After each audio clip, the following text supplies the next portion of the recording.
Boa noite, Curitiba. Que maravilha, esse povo de Curitiba toda vez é um boa noite, né? Desde o primeiro dia não falta o T no fim. Que maravilha, bem-vindo você que está aí. A gente diz boa noite aqui, lógico que nós estamos gravando à noite. E você aí em casa assiste em horários diferentes na Novo Tempo. É um prazer receber vocês e receber você também. Nós estamos hoje no programa número 4. Programa número 4. Da segunda etapa, da segunda fase, da segunda temporada do Clamor da Meia-Noite, série Armagedon. Esse assunto assim tão intrigante, né? E agora, daqui para frente, cada vez nós vamos entrar mais para as cenas finais e vamos chegando mais pertinho daquilo que realmente é o Armagedon. Até agora, para vocês aqui, durante esses 4 programas, 3, a gente vem semeando, mas para você que está assistindo em casa, durante esses 14 programas a gente está semeando, né? E agora nós vamos começar a ir para a parte profética. Mas vamos seguindo. Israel rejeitou o chamado de Deus, porque Israel se orgulhou de ser a nação escolhida. Eu sou do povo escolhido de Deus, eu faço parte do povo de Deus. Será que tem gente hoje em alguma igreja que pensa isso? Sim ou não? Sim. Quem? São sempre os outros, nenhum de nós que estamos aqui, né? Aí eu pergunto, será que tem alguém que se orgulha da sua religião? Sim, você já está pensando no outro lá, né? Nunca sou eu. E esse é o problema. Israel se orgulhou das suas tradições. Você sabe o que é tradição? Tradição é aquilo que eu aprendi desde pequenininho na minha igreja, do meu pai e da minha mãe, que os meus avós faziam, aquilo que eu aprendi sobre Deus, mas que eu nunca procurei na Bíblia, nunca procurei na palavra. Eles deixaram de lado a palavra e se apegaram nas tradições. E você encontra Jesus falando para eles abertamente na Bíblia assim: vocês rejeitam jeitosamente a palavra de Deus, a verdade, e vocês seguem as tradições. Por isso eles achavam que Jesus não guardava o sábado, porque eles tinham inventado um monte de tradição a respeito do sábado. Eles tinham inventado um monte de mandamento em cima do mandamento. E eu vou dizer um negócio para vocês: qual igreja tem tradição? Todas têm, todas têm. Todas as igrejas têm tradições, que são aquelas coisas que a igreja segue, ou um fala para o outro, e em geral, as pessoas protegem a tradição como se estivessem protegendo a Bíblia. É incrível aquilo. Não, mas isso é pecado fazer isso. Mas quem disse que é pecado fazer isso aqui? Quem disse? É a Bíblia? Procura na Bíblia. Se a Bíblia não está dizendo que é pecado, não é pecado. Mas eu posso fazer isso porque é tradição, eu faço desde pequeno, meu pai faz, minha mãe faz, meu avô fazia, minha avó, olha, eu aprendi isso, nossa, e meu avô era um homem de Deus. Ótimo que teu avô era um homem de Deus, e eu acredito que ele fosse, e eu acredito que ele acreditava nisso, mas você não é teu avô, você não é tua avó, você não é teu pai e tua mãe. Deus está dando para você uma luz diferente, e essa luz vem da palavra. Então, por favor, quando você encontrar a palavra, não vai ficar do lado da tradição. Porque eu aprendi desde pequeno. Deus vai falar assim: filho, eu te dei oportunidade, você ouviu a palavra, você vai ficar agarrado na tua tradição ainda aí?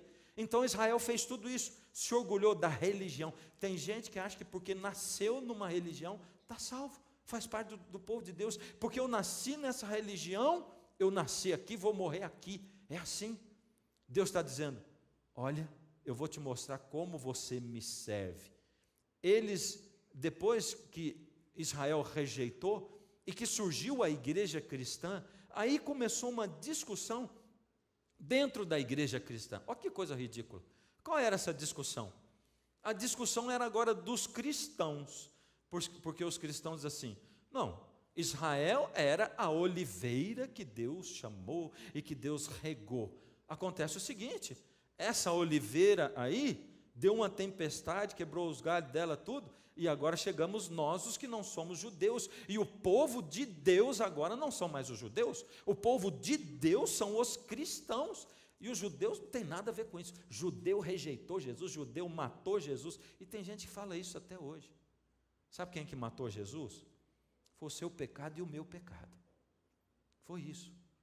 E nós costumamos fazer a mesma coisa que aquele povo da época de Jesus fazia, rejeitando Jesus, em geral, ficando do lado da tradição, nos orgulhando, do mesmo jeito que Israel se orgulhava de ser o povo escolhido de Deus, agora os cristãos começaram a se orgulhar de serem mais importantes que os judeus.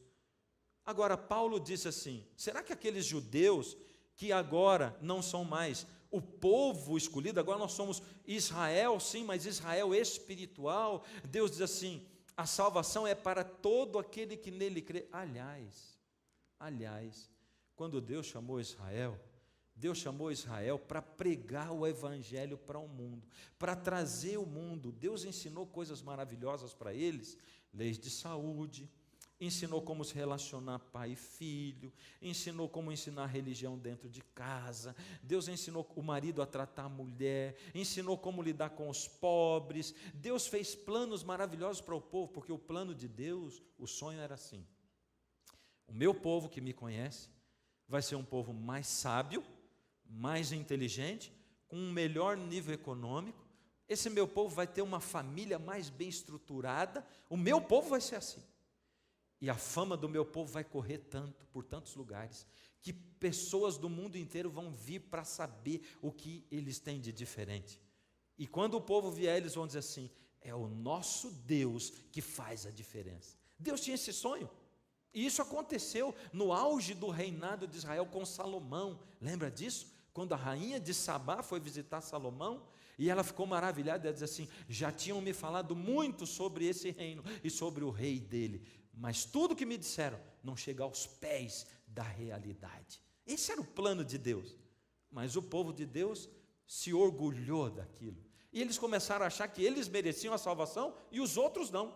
Eu sim sou do povo de Deus e os outros são gentios. Agora surgiu a igreja cristã, os judeus aceitaram a Cristo, depois os gentios aceitaram a Cristo, eles se misturaram, formaram o povo cristão, e os cristãos começaram a dizer: Israel foi rejeitado. E Paulo pergunta: são todos infiéis aqueles lá? A gente tem mania de olhar para algumas religiões e dizer assim: esse povo aí é um povo perdido, esse povo ensina o erro, esse povo isso, esse povo aquilo.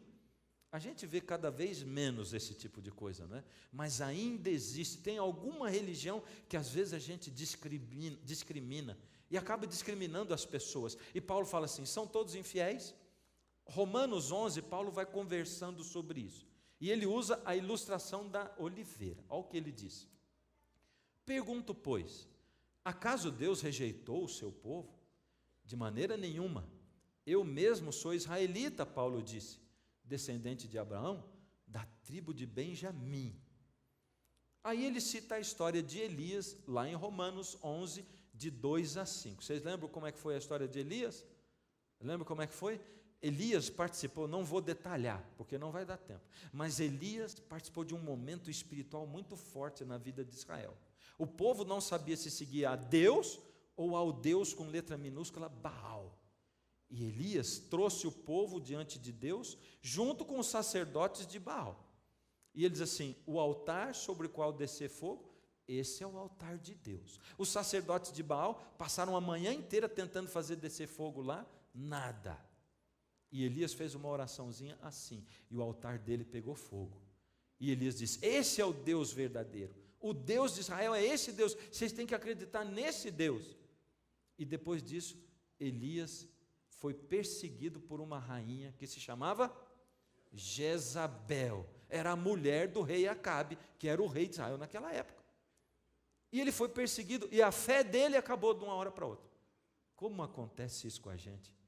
Momentos espirituais tão fortes, e depois a gente até esquece que Deus existe, quando os problemas vêm. E ele fugiu. E aí o que aconteceu com Elias? Vamos dar uma olhada. Paulo diz assim: Deus não rejeitou o seu povo, o qual conheceu de antemão.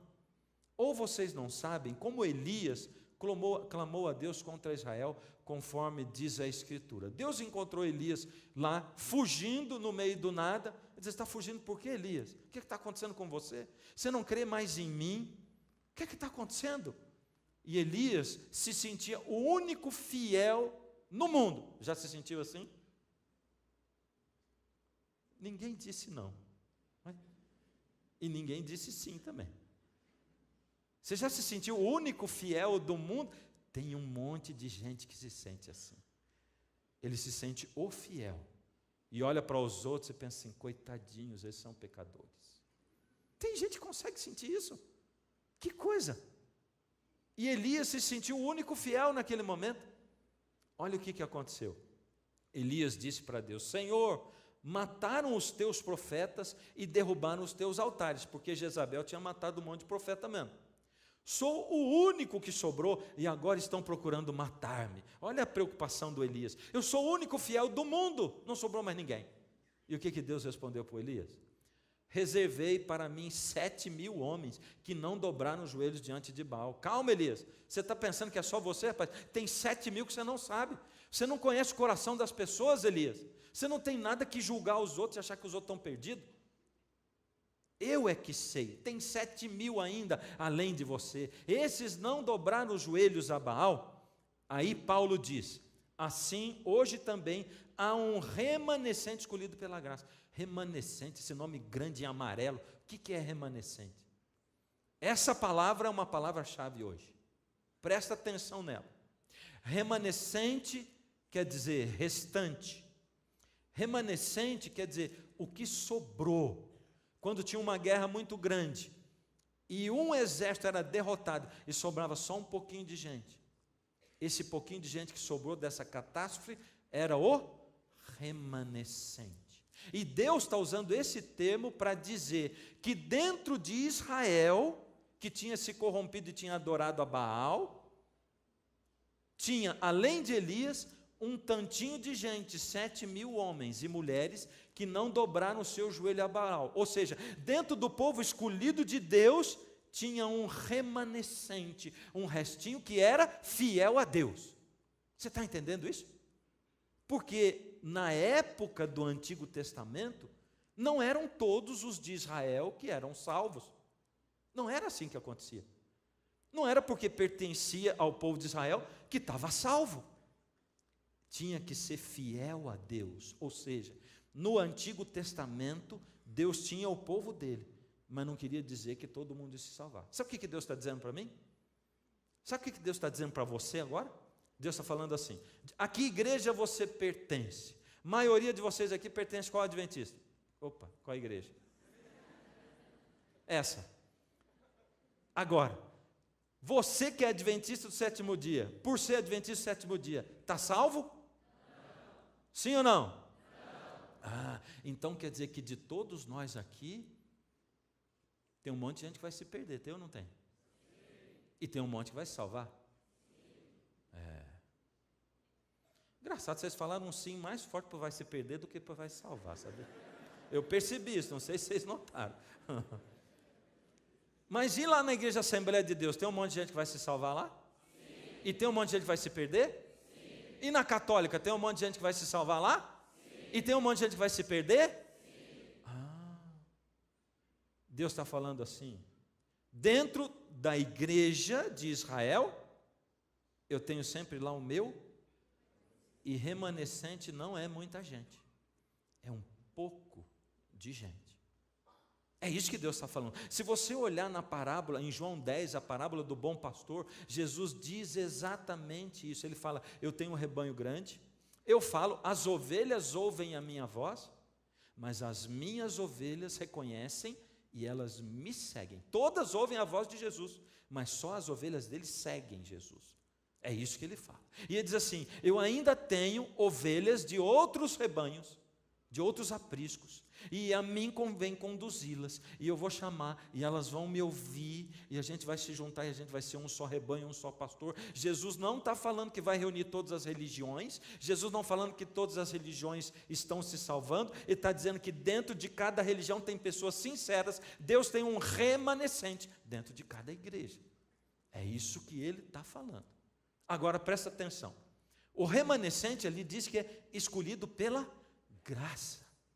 E 100% das vezes que Deus diz assim, os meus escolhidos, é porque Deus escolheu um tanto de gente? É porque Deus escolheu todo mundo, mas são os que escolheram Deus. Você entende? Os escolhidos de Deus são aqueles que escolheram Deus. São esses. Quem são os salvos, então? O remanescente fiel de Deus. É quem fiel a Deus. E como é que a pessoa é fiel a Deus? Sendo fiel à palavra de Deus. Só tem esse jeito. Não tem outro jeito de ser fiel a Deus. Você pode ser fiel na tradição da sua igreja, você pode ser fiel na tradição do seu pai, da sua avó, você pode ser fiel na tradição do espiritismo, do catolicismo. A tradição é nada, a palavra de Deus é que vale. E é por isso que eu tenho dito, não acredita no que os pastores falam na TV, também não acredita no que os padres falam na TV. Eu sou pastor e falo na TV, não acredita no que eu falo. Quando eu falar, vai para a Bíblia. Se estiver de acordo com a Bíblia, aí você acredita. Pertencer a alguma igreja salva? Eu tenho que perguntar de novo, porque eu não gostei disso não. Isso tem que ficar na minha cabeça, na sua cabeça. Pertencer a alguma igreja salva alguém? Não, não salva ninguém. Aí, Paulo continua com o assunto da oliveira. E ele chama lá os judeus fiéis de ramos da oliveira cultivada. Por que oliveira cultivada? É a oliveira original, a oliveira que Deus plantou, Israel, aquela que Deus regou. Esses são os judeus fiéis, porque Deus não rejeitou o povo todo. Tem alguns que escolheram Deus, são os remanescentes dos judeus, eles fazem parte da oliveira cultivada. Mas tinha também os judeus incrédulos, que não aceitavam o cristianismo de jeito nenhum. A esses Paulo chama de ramos quebrados da oliveira cultivada. E você vê que essa oliveira aqui tem bem menos ramos. Eles foram quebrados da oliveira cultivada, a oliveira verdadeira. Os gentios incrédulos, quem é gentio aqui? Levanta a mão. Agora estou vendo que você entendeu. Todos nós somos gentios, quem não é descendente de judeu. Quem é descendente de judeu não é gentio. Os gentios incrédulos, ou seja, todos nós que não aceitamos a Jesus, ele chama de ramos da oliveira brava. A oliveira cultivada, a oliveira brava, os gentios. E os gentios fiéis, eles são os ramos enxertados da oliveira brava. Ou seja, Deus está dizendo, eu peguei aquela oliveira brava, que não era o povo de Israel, e peguei ramos fiéis, e enxertei na oliveira verdadeira, a oliveira cultivada. E Paulo diz, você que é cristão e que não é judeu, você é um ramo da oliveira brava que foi enxertado na oliveira verdadeira. Por que você está aí se orgulhando e dizendo assim, agora eu é que sou o povo de Deus? Não é a tua religião que salva, não é o fato de você ser cristão que vai se salvar, que vai salvar você. Você está mudando, você está fazendo igual eles fizeram. Toma cuidado com isso. E Paulo continua dizendo, cuidado, olha o que ele fala, se alguns ramos foram cortados, e você, sendo oliveira brava, foi enxertado entre os outros, e agora participa da seiva, que vem da raiz da oliveira cultivada, ou seja, você herdou o Antigo Testamento, você herdou a Bíblia, você herdou os profetas, você herdou a luz toda que Deus deu através desses judeus, e você está aqui participando do cristianismo. Olha, se você está fazendo isso porque você é um ramo enxertado, não se glorie contra esses ramos. Se o fizer, saiba que não é você quem sustenta a raiz, mas é a raiz quem sustenta você. Então você dirá, os ramos foram cortados para que eu fosse enxertado? Está certo, ele diz. Eles, porém, foram cortados devido à incredulidade, e você permanece pela fé. Não se orgulhe, mas tema, porque se você se orgulhar, você vai estar fazendo igualzinho a eles. Eles eram da oliveira verdadeira e foram cortados. Presta atenção, pois se Deus não poupou os ramos naturais, também não vai poupar você. Uau! Ele está dizendo, cuidado quando você se orgulha pela sua religião. Cuidado quando você é adventista e diz assim, eu sou o povo da verdade. Eu tenho a luz. Cuidado você quando diz assim, porque nós guardamos o sábado. Cuidado quando você se orgulha, porque o orgulho nunca é bom. E aí eu vejo gente falar assim, filho, olha, eu vi você tocar piano lá na igreja, nossa, eu senti um orgulho santo. Mas que orgulho santo? Orgulho é pecado, não existe orgulho santo. Ninguém pega o orgulho e batiza ele sai santo. Orgulho, é pecado. Se você sentiu orgulho, já pecou. Diz assim, filho, foi uma desgraça, vi você tocar e pequei. É isso, entendeu? Ele está dizendo, cuidado para você não se orgulhar. Você é católico? Você diz assim, não, porque a igreja que Jesus instituiu foi a igreja católica. Então essa é a igreja verdadeira. Cada religião tem um motivo para achar que a sua igreja é verdadeira. Cada um tem. E Jesus está dizendo, para com isso. Porque não interessa a tua igreja, o que interessa é o teu coração e a tua fidelidade à palavra de Deus. Presta atenção. É a palavra de Deus que manda a tua fidelidade. E o tanto de graça que você recebe. Porque você é remanescente pela graça. Então, quem então vai se salvar? Quem se salva? Vocês ainda não falaram o nome que eu quero, sabe? Em todos os tempos há um remanescente fiel de Deus. A palavra é remanescente, é resto, porque é um pouco de gente. Infelizmente, Noé construiu uma arca, pregou 120 anos, e só ele e a família entraram dentro da arca. Tinha muito mais bicho do que gente lá dentro. Jesus nasceu nesse mundo do Messias, tinha um monte de profecias indicando que ele ia nascer. Tinha mais bicho do que gente vendo Jesus nascer. Dá para entender uma coisa assim? Presta atenção, tem uma mensagem forte de Deus, ele está dizendo, quem se salva é um pingo de gente. Por isso, quando você começar a aprender a Bíblia, e quando você olhar, e quando a verdade saltar, e quando a luz do céu brilhar sobre você, na sua mente, no seu coração, aquilo impactar, e você disser, achei, que coisa linda, Deus, o Senhor está me ensinando, essa é a verdade, eu não tinha aprendido. Você vai pensar, você vai ter uma voz dizendo assim, espera aí, mas ninguém acredita assim, só você, é só você que está certo? É sim, só você e mais 7.000, um restinho, igual o Elias. A maioria não vai estar seguindo a verdade, a maioria não vai estar seguindo Deus, a maioria não vai estar de acordo com a Bíblia, a maioria vai estar seguindo a tradição, a maioria vai estar seguindo aquilo que aprendeu, a maioria se orgulha e diz assim, não interessa, eu vou seguir, todos os caminhos levam a Deus. Então deixa eu contar para vocês um pouquinho da história da igreja cristã, porque eu falei de Israel, agora eu tenho que falar da igreja cristã. Como é que foi a história da igreja cristã? Se Deus tinha um remanescente fiel durante todo o tempo de Israel, se Deus tinha um remanescente, um resto de gente que era fiel no meio do povo de Deus, um remanescente. Será que no meio da igreja cristã Deus tem um remanescente? Isso concorda com aquilo que eu estou dizendo para você agora? Será que está de acordo? Quando surgiu a igreja cristã, ela surgiu no meio de perseguição depois do Pentecostes. O Espírito foi derramado, eles começaram a pregar o Evangelho, e essa primeira fase da igreja, que foi do ano 1 da nossa era até o ano 100, a igreja era pura. A igreja começou a crescer muito, pregava o Evangelho e o Evangelho crescia. Essa era uma igreja fantástica. Era uma igreja onde os apóstolos ainda estavam vivos, os discípulos, eles pregavam com poder. Os outros que tinham andado com Jesus, 120 pelo menos, eles pregavam com poder. A igreja crescia tanto que eles começaram a organizar a igreja no meio da perseguição.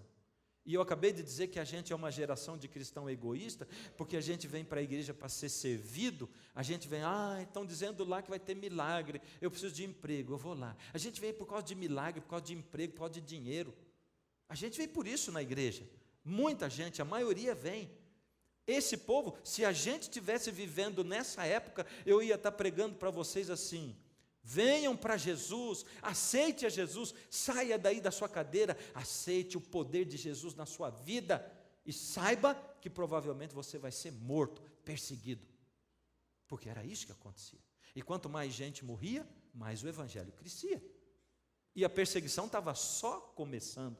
Então a igreja cresceu, e para organizar a igreja, os apóstolos, eles organizaram bispos nas igrejas, muitos discípulos morreram, aliás, eles morreram todos, até ali o ano 100, no iniciozinho do século II, não havia templos. Por quê? A igreja era perseguida, se reunisse o povo num templo, era fácil chegar aqui e matar todo mundo. Ela era perseguida pelo Império Romano, por Roma Imperial, que foi o último império mundial que aconteceu. A igreja era perseguida por Roma. Não foi uma fase fácil, mas a igreja era pura, fiel à palavra de Deus, vivia aquilo que Jesus ensinou.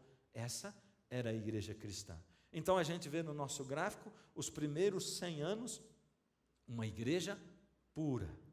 Mas do ano 100 até o ano 313, as coisas começaram a ficar mais difíceis dentro da igreja. Aconteceu a terceira perseguição imperial. Nessa época, a perseguição imperial era terrível. Eles eram assassinados, eles eram queimados, coisas terríveis aconteciam. Aí os pobres eram chamados pobres ricos, sabe por quê? Porque eles eram pobres de dinheiro, mas eles eram ricos da palavra de Deus, eles eram ricos de fé.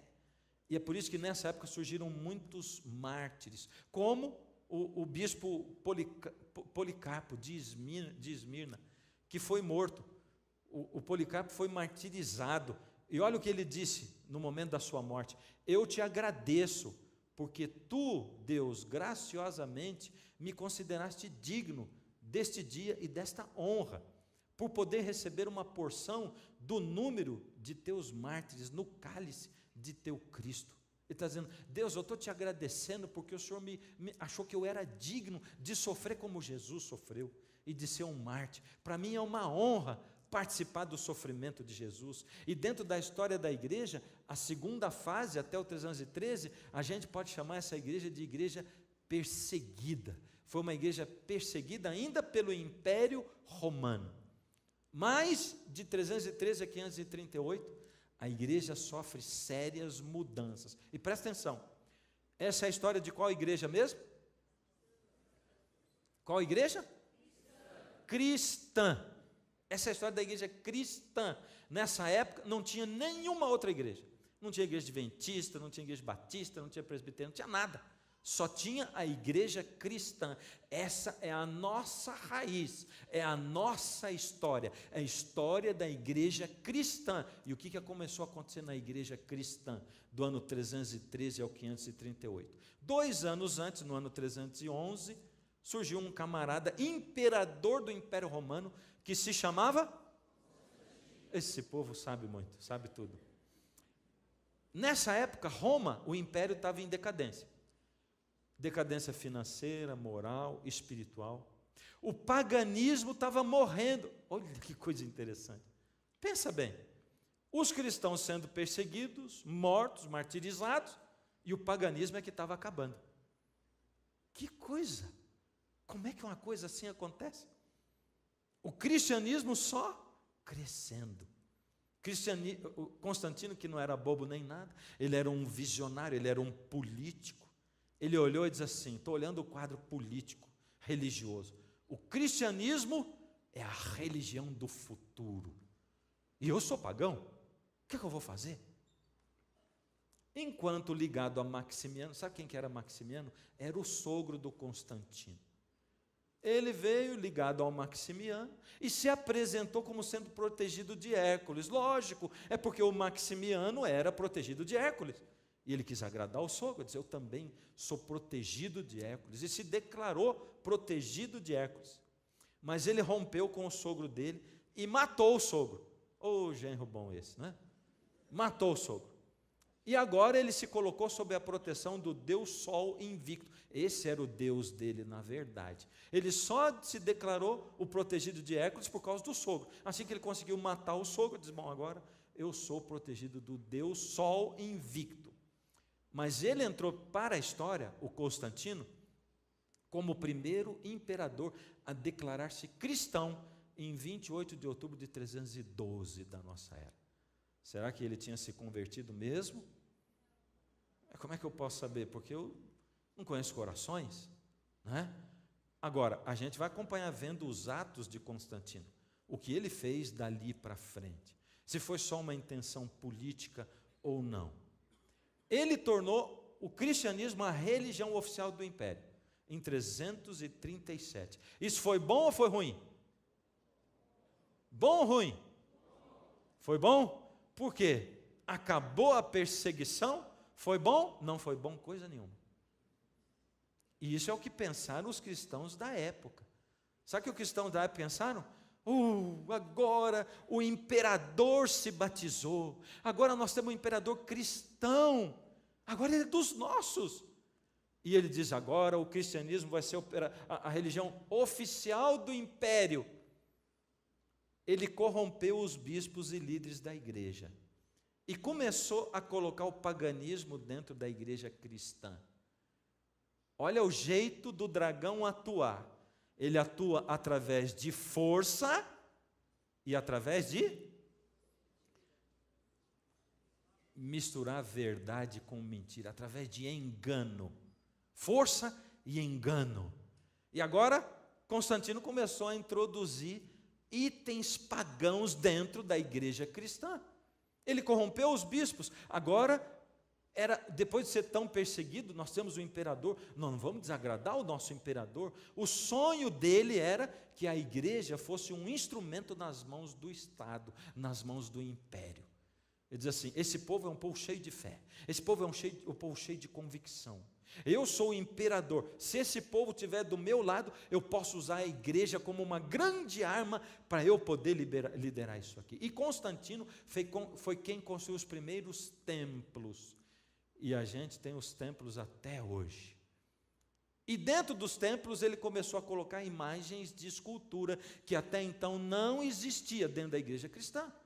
Porque o judeu não tinha imagem de escultura, os primeiros cristãos eram judeus, Cristo não adorou a imagem de escultura, mas o Constantino pegou os deuses e começou a colocar nomes diferentes e foi introduzindo as imagens. Então surge Santo Agostinho, aí em 354, que foi até o 430 da nossa era. E a participação dele na teologia foi muito importante, porque eles começaram a olhar e dizer assim, bom, quando Jesus morreu e ressuscitou e foi para o céu, ele diz assim, eu venho logo. E a igreja ficou esperando. E Jesus não veio. Agora já estava no ano 400 da nossa era. E Jesus não tinha vindo ainda. E sabe o que eles pensaram? Já sei. A pedra. Que pedra é essa? De Daniel 2. Vocês aqui ainda não estudaram Daniel 2, mas eu estudei um monte de vezes com o pessoal que assistiu desde o primeiro programa. E quando você assistir na televisão, você vai ver Daniel 2, o sonho do Nabucodonosor. E tinha uma pedra que vinha e batia no pé da estátua, e que significava a volta de Jesus, e que todo mundo acreditava que era a volta de Jesus. Mas como Jesus não voltou ainda, eles pensavam, bom, aquela pedra do sonho do Nabucodonosor não é Jesus voltando. É o reino de Deus na terra. E a igreja é o reino de Deus na terra. É isso. Olha só a profecia se cumprindo. O imperador se tornou cristão. A religião do Estado é o cristianismo agora.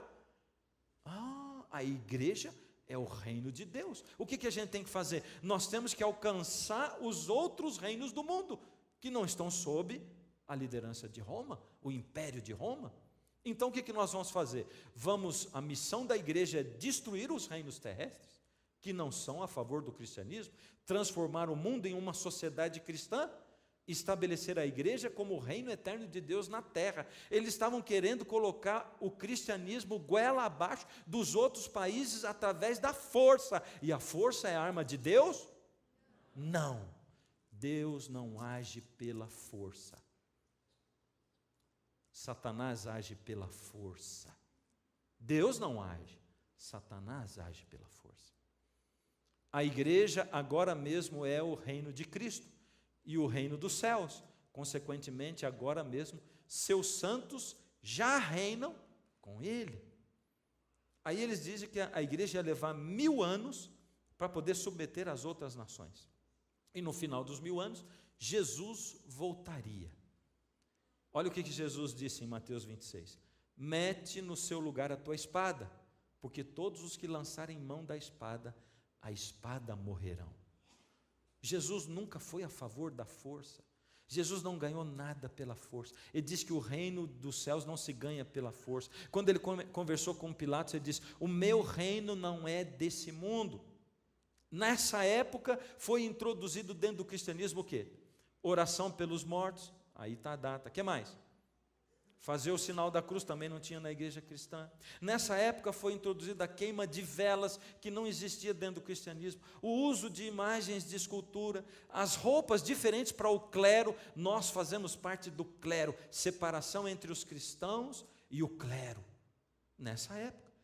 E a doutrina do purgatório, que não existe nem na Bíblia isso. Não existe o inferno, não existe na Bíblia isso. Foi introduzido nessa época. E eu estou falando de que igreja aqui? Eu estou falando de qual igreja aqui? A igreja cristã. Não confunde a coisa. Eu não estou falando de igreja católica. Eu estou falando da igreja cristã, porque nessa época não tinha outra igreja. Nós viemos, essa é a história da igreja cristã. Não interessa a sua religião, essa é a nossa história. Isso aconteceu, isso é triste. Quando eu converso com alguém que é budista, ou que crê em qualquer outra coisa que não é a Bíblia, isso aqui me envergonha. Saber que nós, cristãos, fomos capazes de fazer isso e de submeter, deixando com que líderes da nossa igreja cristã mudassem as coisas. Porém, nessa época, será que Deus tinha um remanescente fiel? O que você acha? Quem era o povo de Deus nessa época? Quem era o povo de Deus nessa época? Nós temos que chegar até o fim disso aqui hoje, você ter isso na sua cabeça. Mesmo naquela época tinha gente que não deixava, não se inclinava a isso. Tinha gente que não aceitava a mudança da Bíblia. Tinha gente que não aceitava os ídolos na igreja. Tinha gente que não aceitava essa coisa de introduzir o paganismo dentro da igreja. Nessa época já tinha gente, sempre teve, Deus sempre teve o remanescente, que é um resto de gente, é um pingo de gente que não aceita.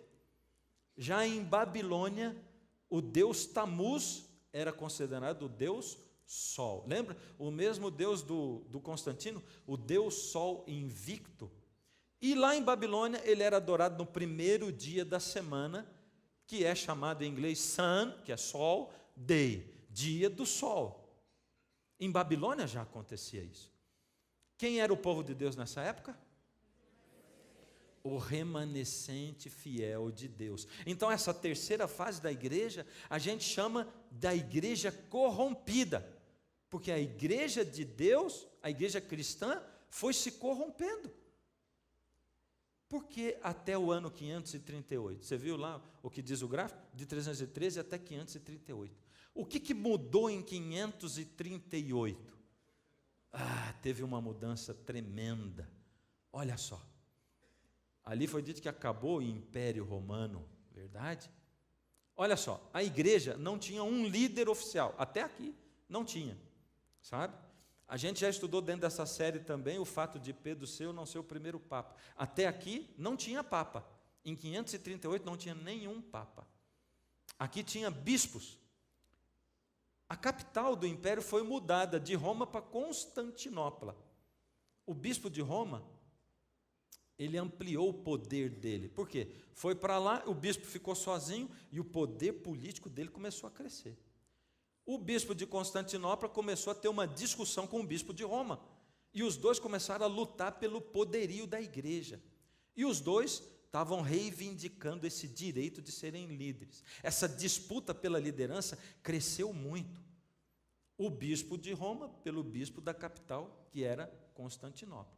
A disputa foi até 533, 5 anos antes. E ela foi resolvida por Justiniano, que em 533 fez uma carta afirmando o quê?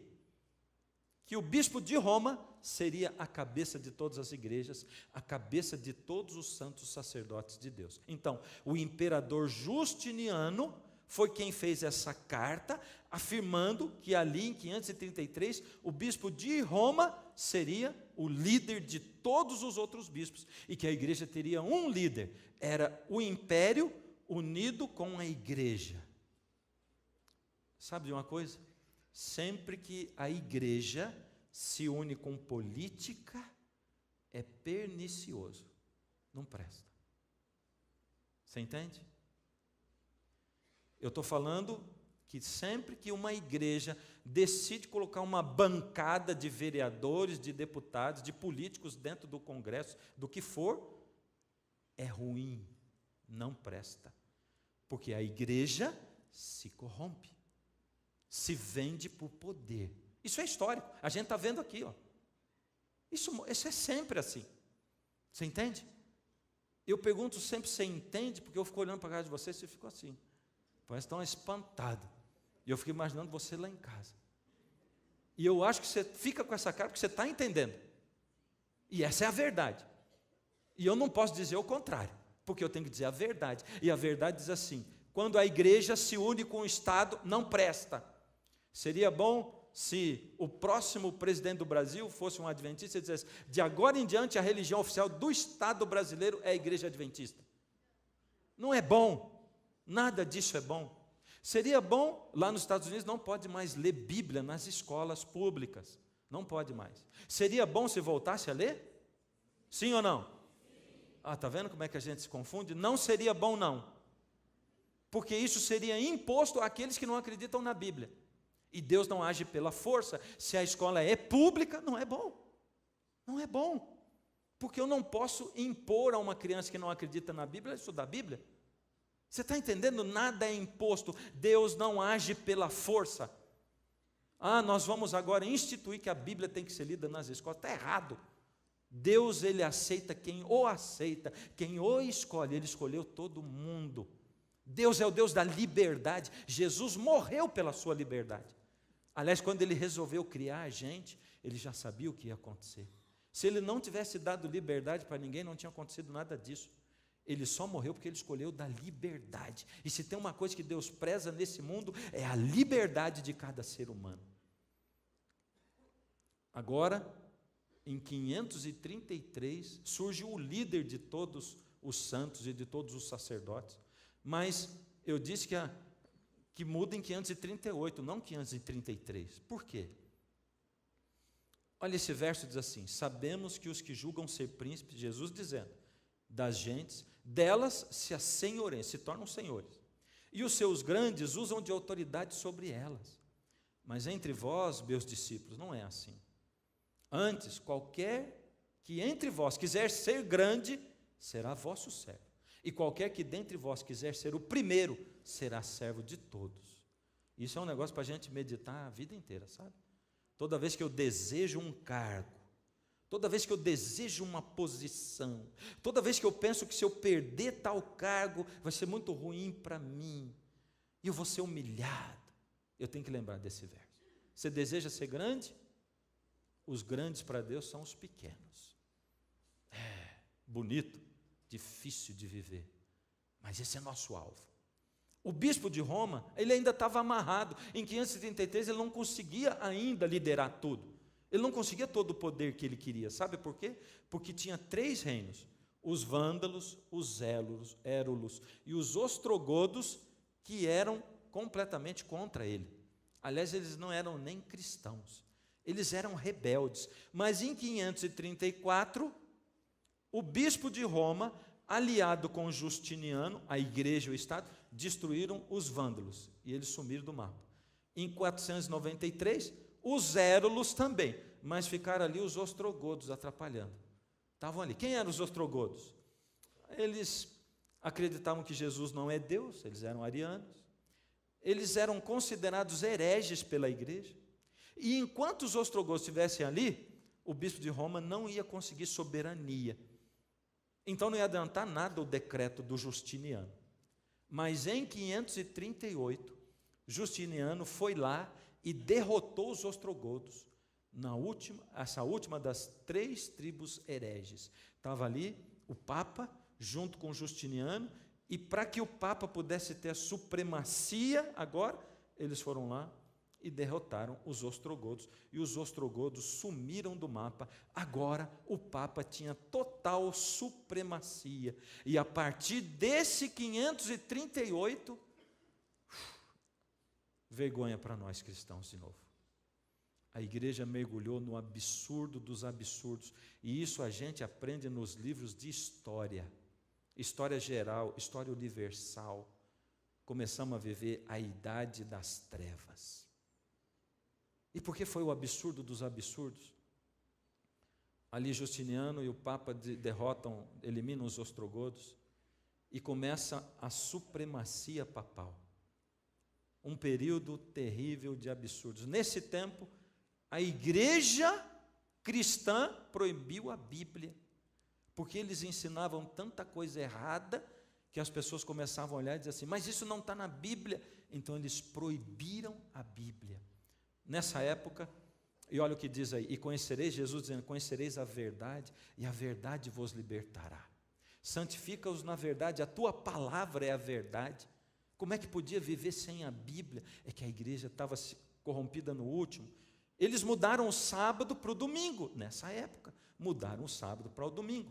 Olha o que Gregório I, o Papa, diz, ouvi dizer que algumas pessoas mal intencionadas espalharam entre vós doutrinas cristãs, proibindo toda espécie de trabalho aos sábados. Como devereis chamar a estes tais, senão pregadores do anticristo?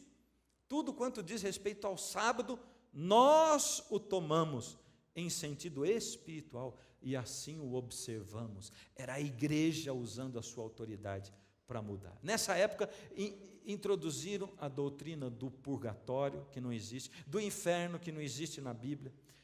A todo aquele que ouve as palavras da profecia deste livro, é João escrevendo no Apocalipse, testifico, se alguém fizer algum acréscimo a esse livro, a Bíblia, Deus lhe acrescentará os flagelos escritos neste livro. E se alguém tirar qualquer coisa das palavras desse livro, dessa profecia, Deus tirará a sua parte da árvore da vida, da cidade santa e das coisas que se acham escritas neste livro. É João dizendo que qualquer coisa que fosse tirada da Bíblia, ou colocada na Bíblia, ou mudada, as pessoas que o fizessem iam sofrer. Não interessa se é o pastor, se é o padre, se é o papa, não interessa.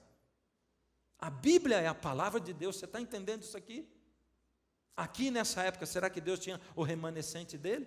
O que é que você acha? Nessa época, também os padres se tornaram os vigários de Cristo. E o que quer dizer a palavra vigário? Do latim vicarius, que significa o que faz às vezes do outro, ou o que substitui outra pessoa. Um vigário de Cristo, ele está dizendo, se eu disser assim, eu sou o vigário de Cristo, eu sou o substituto de Cristo. Como é que eu posso? Isso é blasfêmia. Eu dizer que eu sou o substituto de Cristo é uma blasfêmia, porque Cristo é Deus. Como é que eu posso dizer que eu sou o substituto dele? Eu sou nada, eu sou um pecador miserável, é isso que eu sou. Eu não posso ser o substituto, o vigário de Cristo. Tende cuidado para que ninguém vos faça presa sua, por meio de filosofias vãs, sutilezas, segundo a tradição dos homens, segundo os rudimentos do mundo e não segundo Cristo, porque em Cristo habita corporealmente toda a plenitude da divindade e estáis perfeitos nele, que é a cabeça de todo principado e potestade. E nessa época surgiu a ideia de que seres humanos perdoam pecados, de que você pode ir pedir, confessar para um ser humano e ele perdoar o seu pecado. Olha o que diz a Bíblia, aqui está Jesus com o paralítico de Cafarnaum.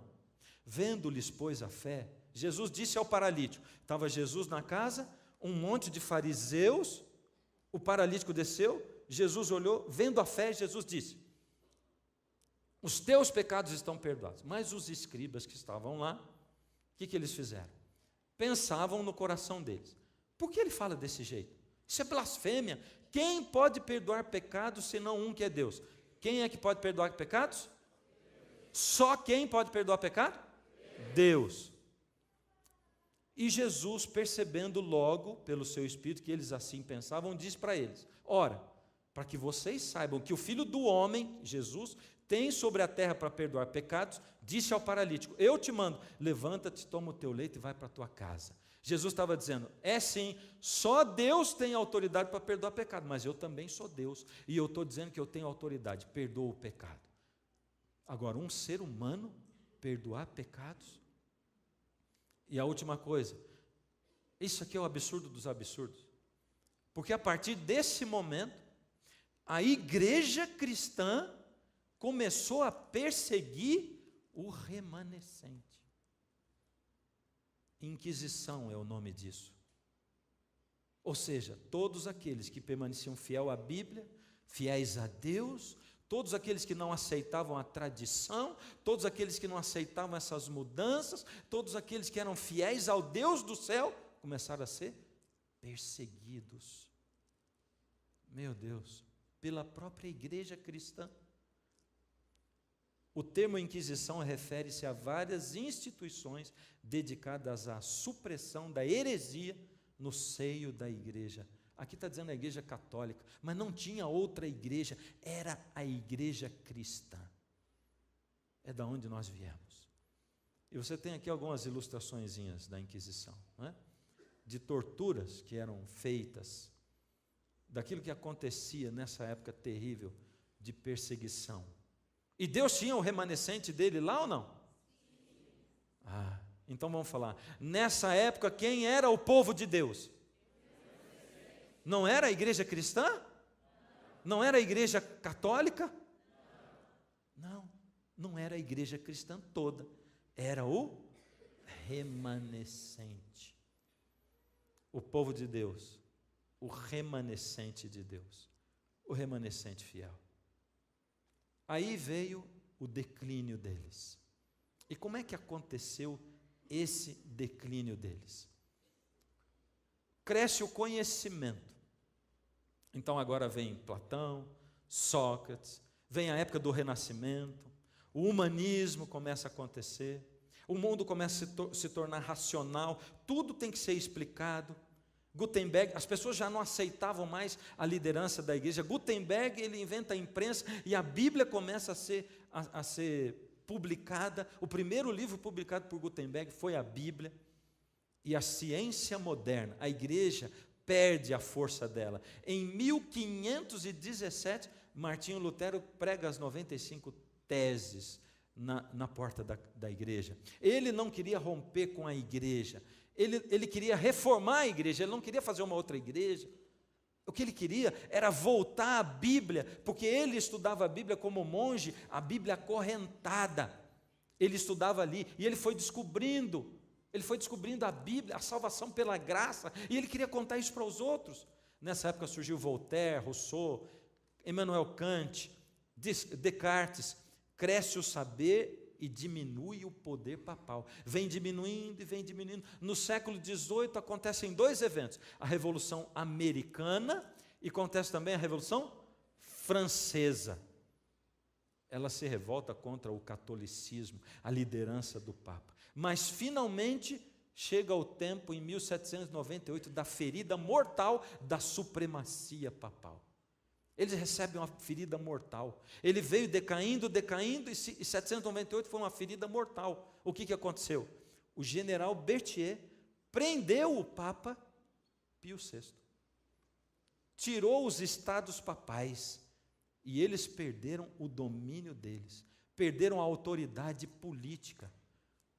Porque ali eles eram um reino político, porque o Papa é um rei, até hoje o é. E eles eram um reino religioso também. Era um poder político religioso. Mas em 1798, essa supremacia papal recebeu uma ferida mortal. Ou seja, aqui embaixo foi do 538 até o 1798. Quanto tempo durou esse tempo de supremacia papal? Durou 1260 anos. Essa é a história da igreja cristã. Ali com Lutero, a igreja foi dividida em 1530 e pouco.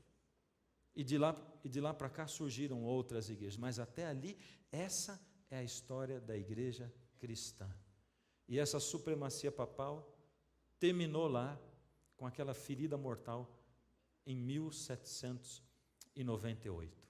Hoje eu quero terminar o programa dizendo o seguinte: quem gostaria de receber um estudo completo do Apocalipse na sua casa? Quem gostaria? Porque nós temos um estudo completo. Nós estamos estudando só o Armagedon, Apocalipse 12 e 13, mas eu gostaria de dar para você de presente um curso completo. Ele vem numa revista e eu quero dar para vocês. E para você que está em casa, se você quer fazer esse curso, você vê aqui embaixo na tela escrito como você pedir isso. E você que está aqui, é um apelo para você. É para você tomar uma decisão racional. Eu quero conhecer mais do Apocalipse. Eu quero conhecer mais da Bíblia e mais da palavra de Deus. Como isso é uma decisão racional, eu vou chamar você para vir aqui. Vem aqui, eu quero orar com você para Deus abençoar o seu estudo. Eu quero orar para Deus abençoar a sua família e para que você continue crescendo. Cadê os outros? Vem, chega aqui. Eu quero orar com você, eu vou pedir sabedoria a Deus para você. Eu vou pedir para Deus para que Ele ilumine a sua mente e para que você siga crescendo. Quando você vai para estudar a Bíblia, você pode comprovar se o que a gente está falando aqui está certo ou errado. E você só pode saber estudando, só assim. Se você está lá em cima, vem aqui, porque vocês que estão aqui, eu quero dar de presente para vocês. E você que está em casa também. Está vendo o número? Pega a caneta, anota agora, porque eu quero chamar você. Isso é um apelo específico para a sua mente, para a sua razão. Você está dizendo só assim, eu quero estudar mais.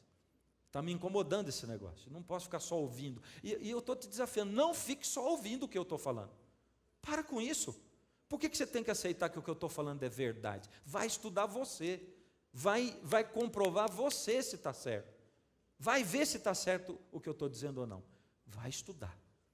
E você com o estudo na mão, você pode até dizer, mas esse estudo foi ele que me deu. O estudo diz o que ele está me dizendo. Legal. Compara com outras coisas, com outros estudos. Mas você tem uma base, tem os textos bíblicos. Vai na Bíblia, confere, vê tudo aí. Vai na história. Procura livro de história, vai ver. Que bom que você está aqui na frente, que bom. Será que tem mais gente? Mais alguém? Você em casa? E assim, se você quiser vir ainda, vem, tá bom? Quiser vir ainda, vem, durante a oração. Mas vamos orar, fecha os olhos. Querido Deus e Pai, obrigado pela sua palavra que é luz para o nosso caminho. Obrigado pela sua mão que nos dirige. Obrigado por nos trazer aqui, Pai. Hoje essa mensagem foi muito impactante. Ela nos leva a pensar, Senhor, que uma minoria é que fica fiel ao Senhor. Que a grande maioria se deixa arrastar pelas tradições. E a gente fica confuso com isso, Senhor. Nós precisamos do Seu Espírito para iluminar a nossa mente. E eu estou pedindo o Seu Espírito sobre essas pessoas que vieram à frente e que nesse momento estão anotando e pedindo o curso do Apocalipse, Pai. Estende a sua mão sobre eles, que eles não sejam enganados. E eu já orei muitas vezes para o Senhor isso, e vou orar de novo. Pai, que eu não seja enganado, que eu possa ir na luz da sua palavra, pelo poder do seu Espírito. Nos leva em paz, Senhor, para casa. Abençoa aqueles que já estão em casa. Em nome de Jesus. Amém.